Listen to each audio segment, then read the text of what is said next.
You got to make. Did he really just knock the crap out of him, or could Gracie missed him by a mile and thank God for that cover-up? Well, if you think about it, if you believe in the saying, history repeats itself, right now you can consider MMA like the Roman Colosseum. Okay, and then people are being. It's definitely history repeating itself. Wrestling is a very cyclical sport. You'll find it reaches its high point where there are millions of people watching it and watch what's going on, and then it goes to a point where you gotta find every character in Yahoo in the book to try to make everybody happy. And Vince, when he runs out of places to make money in the States, he starts running overseas. Yep. And what he's been doing as of late, running overseas a lot, where cause he's on the sell stock now. Yeah, well, he's got stock people. He's got to keep happy. Yeah. He's got to keep those publicly traded people happy. Yep. And that's the nature of. That's what's a business, not a sport anymore. Well, the WWE being a public company is a story for another day, because I have too many things to say about that one.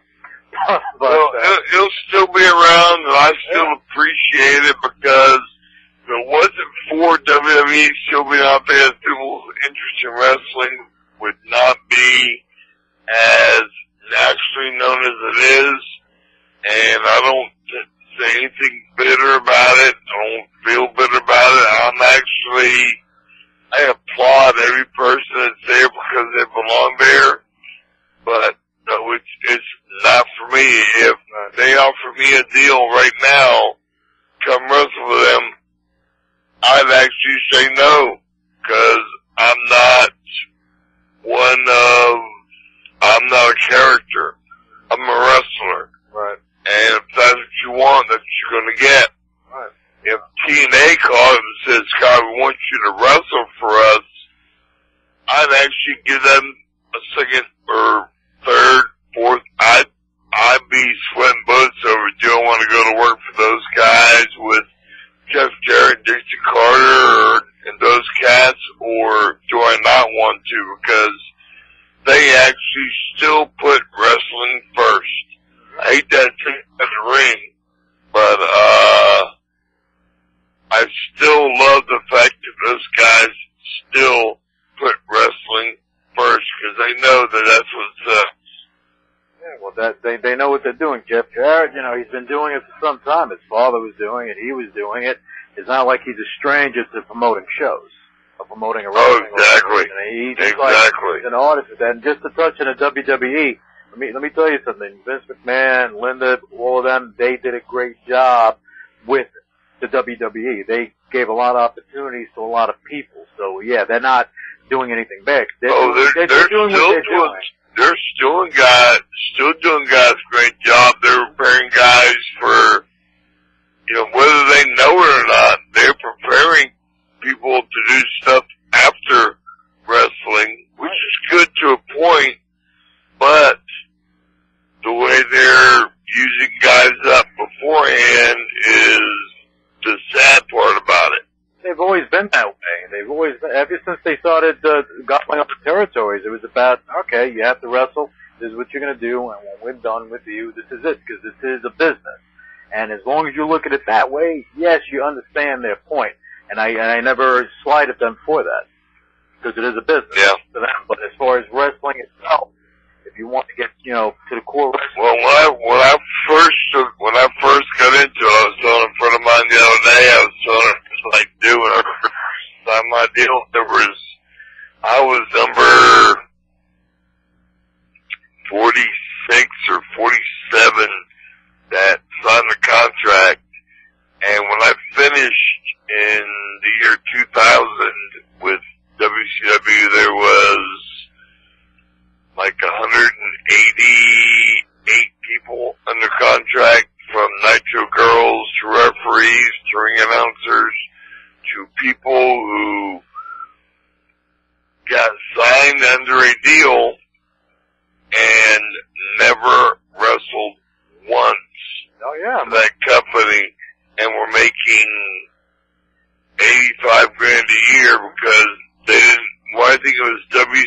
ATM. Yeah, but that's they got signed because they didn't want Vince to sign somebody else up. They were afraid that they might lose somebody to Vince. That's why they didn't want to do it. Back then. That's why WWE folded. Well, I was talking to Lanny Poffo, a few weeks ago, and he was telling me that too. And because he was signed there as well, the WCW, but he didn't work.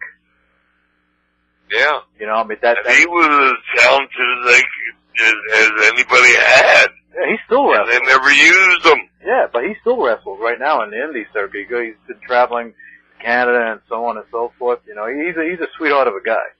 He's definitely a sweetheart. But yeah, but back then in WCW, they were just gobbling everybody up, but not doing anything with it. It's like, if you're throwing money out the door, the bottom line is suffering. Well, I'm not going to mention these two by name, but I know two folks that were one girl and one guy that were tremendous talents, especially on the girls' side where they're lacking somebody who knows how to wrestle and how to compete and how to get in the ring and teach people who don't know how to wrestle. They actually fired them because as writers, we can't figure out what to do with you, so we're firing you. Isn't that your job as a writer to find something to do with them? Not that they don't fit what you're doing. It's a reflection of you, not them. Those two people got fired because of the lack of the other guy not doing his job correctly.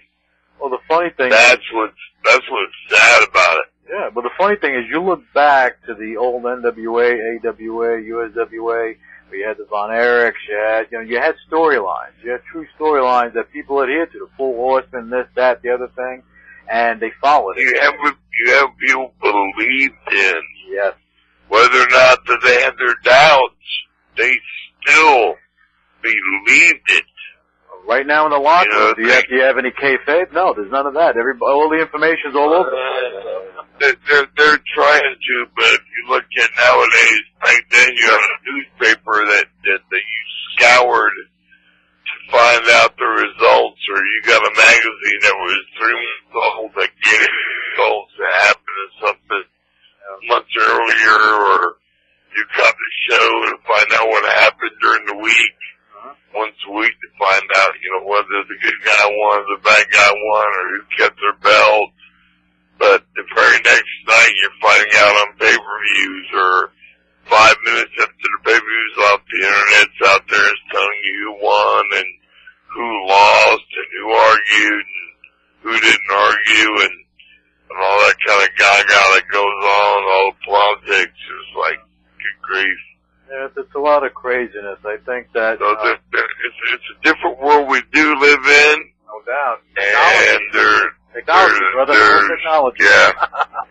There's different things you blame it on, but then again, you still also go, heck, it's a good thing. If it wasn't for that, you wouldn't know what's going on either. So it's a two-headed monster.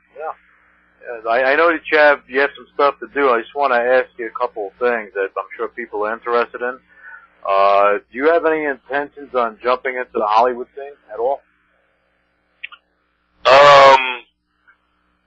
Do I have, would you be adverse to going into films, TV? I'm not adverse to any opportunity or any networking that does come my direction. I don't know how this gruff voice of mine